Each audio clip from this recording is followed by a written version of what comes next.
اور مسلمان پر خرچ کرنا، ان دونوں میں بہت بڑا فرق ہے۔ اسلام پر مال کا خرچ کرنے کا تو سیرت میں کہیں کوئی ذکر نہیں ہے، بلکہ صحابہ نے جتنا مال خرچ کیا وہ سارا مال مسلمانوں کی ضروریات پر خرچ کیا، سواری بھی دی، ہتھیار بھی دیے، کھانا بھی دیا، کیا دیا؟ کھانا بھی دیا۔ سنو غور سے بات، یہ ساری مدد جتنی صحابہ نے کی وہ ساری مدد مسلمانوں کی ساری مدد مسلمانوں کی اسلام کی مدد کیا ہے؟ نصرت کیا ہے؟ اسلام کی نصرت اور مسلمان کی نصرت دونوں میں فرق ہے، دونوں میں فرق ہے۔ اسلام کی نصرت تو دعوت دینا ہے، بس میں اس میں آسان کر کے بتا دیتا ہوں تاکہ تمہارے لیے بات آسان ہو جائے۔ کھانے کی دعوت مسلمان کی نصرت، دین کی دعوت اسلام کی نصرت۔ کھانے کی دعوت مسلمان کی نصرت، دین کی دعوت اسلام کی نصرت۔ سمجھ میں آ گئی بات؟ کھانے کی دعوت مسلمان کی نصرت، دین کی دعوت اسلام کی نصرت۔ یہ ہے اسلام کی نصرت، یہ ہے اسلام کی نصرت کہ آپ دعوت دے کر شخص کو اسلام کی طرف لاویں۔ یہ ہے اسلام کی نصرت۔ ایک مسلمان کی حاجت کا پورا کر دینا، یہ مسلمان کی نصرت ہے، یہ مسلمان کی نصرت ہے۔ میں عرض کرتا ہوں، حضور اکرم صلی اللہ علیہ وسلم نے فرمایا کہ اے میرا رواحہ، اگر ساری دنیا کا مال زمین کے اوپر نیچے جتنا بھی ہے وہ سارا کا سارا تمہیں دے دیا جائے اور تم سارے مال کو ایسے راستے میں خرچ کر دو جس سے اللہ بھی راضی ہو جائے، لیکن تم صبح اللہ کے راستے میں نکلنے والی جماعت کی فضیلت کو حاصل نہیں کر سکتے۔ اس بات نے فیصلہ کر دیا کہ اگر ساری دنیا کا مال بھی ایسے راستے میں خرچ کر دیا جائے جس سے اللہ راضی ہو جائے، کیونکہ انفاق خیر کے کام مال خرچ کرنے کو کہتے ہیں، اسراف تو حرام میں خرچ کرنے کو کہتے ہیں، انفاق خیر کے کام میں خرچ کرنے کو کہتے ہیں۔ وہ آدھا دن تاخیر کر گئے اللہ کے راستے میں نکلنے میں، آدھا دن تاخیر ہو گئی۔ آپ نے فرمایا جتنا مال زمین میں ہے تم سب کا سب خیر کی راہ میں خرچ کر دو، لیکن صبح نکلنے والی جماعت کی فضیلت کو حاصل نہیں کر سکتے۔ یہ فرق بتایا مال خرچ کرنے اور جان کھپانے میں، یہ فرق بتایا مال خرچ کرنے اور جان کھپانے میں، یہ فرق بتایا جان اور خرچ کرنے اور مال خرچ کرنے میں۔ اس لیے یہ بات اچھی طرح جان لینی چاہیے کہ دین کی نصرت کیا ہے۔ ایک ہے اسلام کی نصرت، ایک ہے دین کی نصرت، ایک ہے مسلمان کی نصرت، ایک ہے دین کی نصرت، ایک ہے دیندار کی نصرت۔ تو میں عرض کر رہا تھا کہ افرادی عبادات آدمی کسی بھی اچھی کر لے، لیکن یہ دیندار ہے، دین کا مددگار نہیں ہے۔ وہ تو ہماری ایسا کا ملفوظ ہے، چھپا ہوا ہے، اپنی ذات سے پورے دن پر چلنے والا، اللہ کا کوئی حکم نہ توڑے، نبی کی کوئی سنت نہ چھوڑے، یہ دیندار ہے، یہ دیندار ہے، مگر دین کا مددگار نہیں ہے۔ دیندار ہے یہ، اس کے دین سے انکار نہیں ہے، یہ دیندار ہے کہ اپنی ذات سے پورے دین پر چل رہا ہے، لیکن یہ دین کا مددگار نہیں ہے۔ دین کا مددگار وہ شخص ہے جو دوسروں کو اللہ کے فرائض کی طرف لائے، دوسروں کو دین کی طرف لائے، وہ دین کا مددگار ہے۔ اللہ نے اس امت کے لیے دین پر جمنے کے لیے اور نصرت کے لیے اللہ نے شرط لگائی ہے ان تنصروا اللہ ینصرکم، ان تنصروا اللہ ینصرکم ویثبت اقدامکم، کہ اللہ تعالیٰ تمہارے قدموں کو تمہارے دین پر جمع دیں گے اگر تم اس کے دین کے مددگار بنے، اگر تم اس کے دین کے مددگار بنے۔ ورنہ میں سچی آپ کو بتاؤں حقیقت، مالی امداد تو غیر مسلم بھی مسلمانوں کی کرتے ہیں، اور آپ کو معلوم ہے مالی امداد غیر مسلم کرتے ہیں مسلمانوں کی۔ مشرکین مکہ نے بیت اللہ کی تعمیر کی ہے، حضور اکرم صلی اللہ علیہ وسلم نے بیت اللہ کو اسی تعمیر باقی رکھا مشرکین کی، جبکہ آپ کو پورا اختیار تھا کہ آپ بیت اللہ کو ابراہیم علیہ السلام کی بنیادوں پر دوبارہ بنا دیتے، پورا اختیار تھا آپ کو، کوئی کچھ نہیں کر سکتا تھا، کوئی کچھ نہیں کر سکتا تھا۔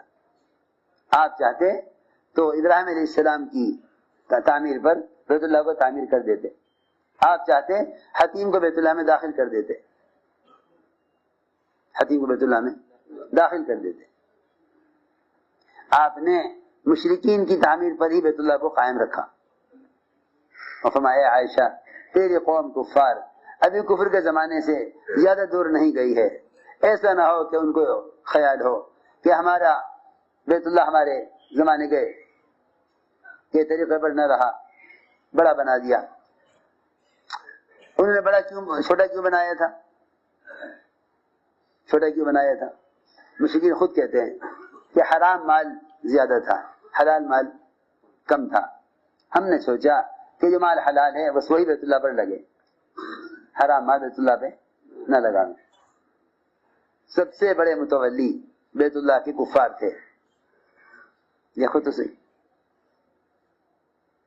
کون؟ کفار بیت اللہ کے متولی، کفار بیت اللہ کے متولی،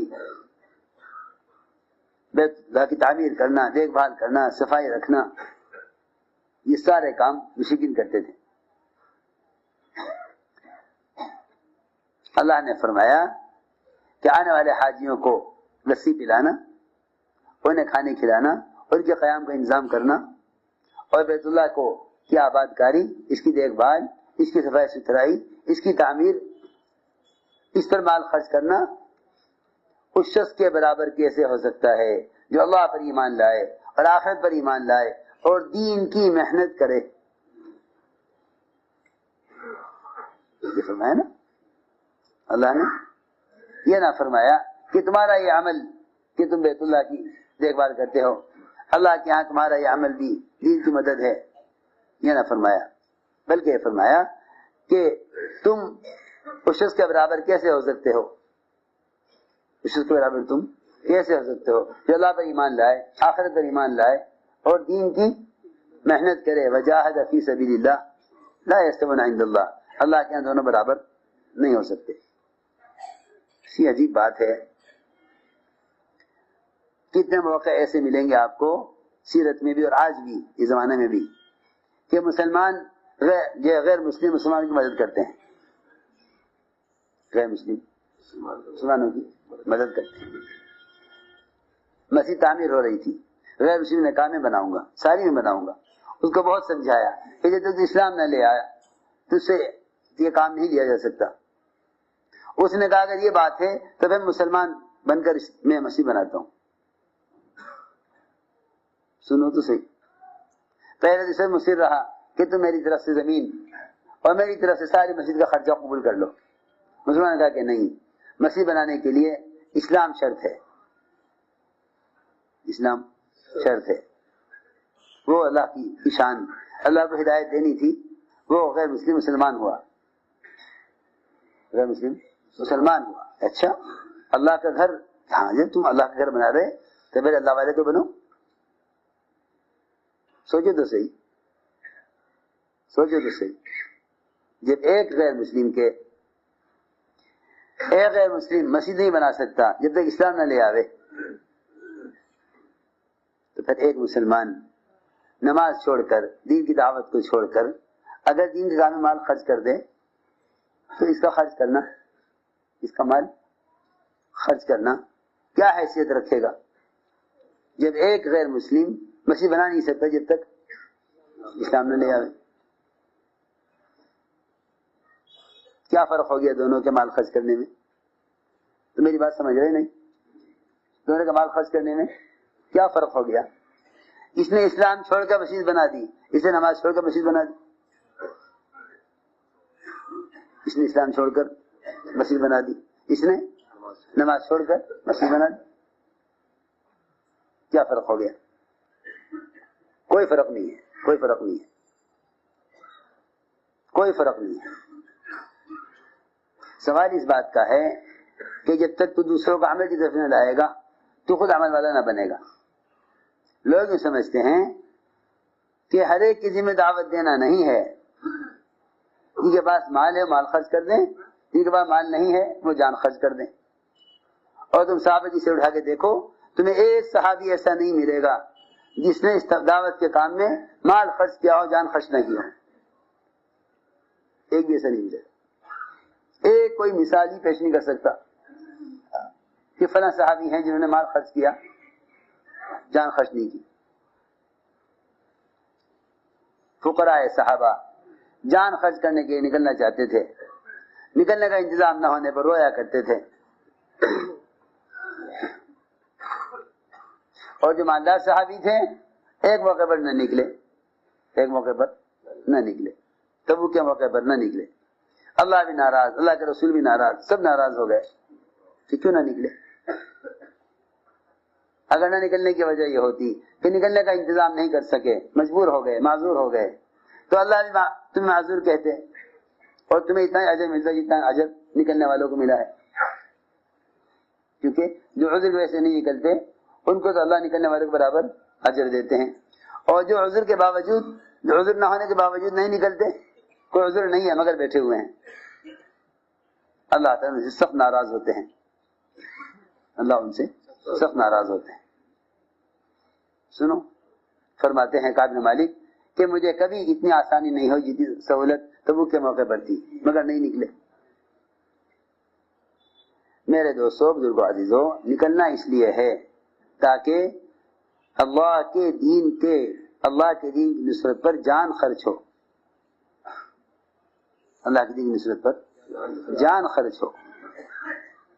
یہ بات یاد رکھنا، دعوت اور تبلیغ میں نقل و حرکت ہی اصل ہے. دعوت و تبلیغ میں نقل و حرکت ہی اصل ہے. اگر خروج نہیں ہے اور نقل و حرکت نہیں ہے تو پھر یہ دعوت نہیں ہے، پکی بات ہے. یہ میری بات یاد رکھیے. اگر خروج نہیں ہے اور نقل و حرکت نہیں ہے تو پھر دعوت و تبلیغ ہرگز نہیں ہے. صحابہ کا انبیاء اور صحابہ کا کام یہ صرف اس لیے ہے کہ اس میں خروج اصل ہے. اگر خروج نہیں ہے تو یہ کام انبیاء اور صحابہ کا کام ہو نہیں سکتا. یہ ممکن ہی نہیں ہے کہ دعوت ہو خروج نہ ہو، یہ ممکن نہیں ہے. اس زمانے میں مسلمان اس دھوکے میں پڑا کہ دین کی بات کے پہنچانے کے بہت ذرائع ہیں اور نکلنا ضروری نہیں ہے. یہ سب سے بڑی غلط فہمی ہے، سب سے بڑی غلط فہمی ہے. تم سادہ صرف اٹھا کے دیکھو، تمہیں دعوت کا کوئی تصور ہی نہیں ملے گا خروج کے بغیر. یہ تو بیچارے لوگوں کی کم فہمی کی علامت ہے اور سیرت کو مطالعہ نہ کرنے کی وجہ ہے کہ وہ سمجھتے ہیں کہ صحابہ صرف قتال کے لیے نکلتے تھے. کیونکہ صحابہ کے جنگوں کے قصے لکھ دیے تو لوگ یہ سمجھے کہ صحابہ صرف کافروں کو مارنے کے لیے نکلتے تھے. نہیں، ایسا نہیں. ایسا جتنے بھی غزوات و سرایا اور جتنے بھی صحابہ کے خروج کے مواقع ہیں اس میں کہیں کہیں قتال پیش آیا ہے. اکثر خروج میں قتال پیش نہیں آیا. اکثر خروج میں قتال پیش نہیں آیا. اس لیے خروج کرایا گیا کہ قتال کرنا ہے. تبوک میں قتال نہ ہوا. تبوک میں قتال نہ ہوا. جو صحابہ قتال کے لیے بھی نکلتے تھے وہ میدان قتال میں دعوت دیتے تھے. یہ نہیں کہ یہ سفر دعوت کا ہے، یہ سفر قتال کا ہے، یہ بات نہیں ملے گی۔ اگر ایسا ہوتا تو صحابہ میدان قتال میں دعوت میں دیتے۔ جرجہ کو ایک خالد نے میدان قتال میں دعوت دی روم کی فوج کے مقابلے پر۔ جرجہ نے میدان قتال نے اسلام قبول کیا۔ یہ ہے سمجھنے کی چیزیں۔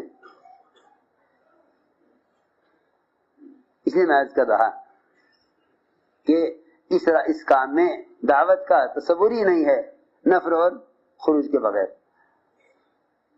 دعوت کا تو کوئی تصور ہی نہیں ہے۔ اس زمانے کا سب سے بڑا دھوکہ یہ ہے مسلمانوں کو کہ بات کے پہنچانے کے ذرائع ہو گئے، اب پھرنا ضروری نہیں ہے۔ حالانکہ مجاہدہ انسان کی صفت ہے، مجاہدہ انسان کی صفت۔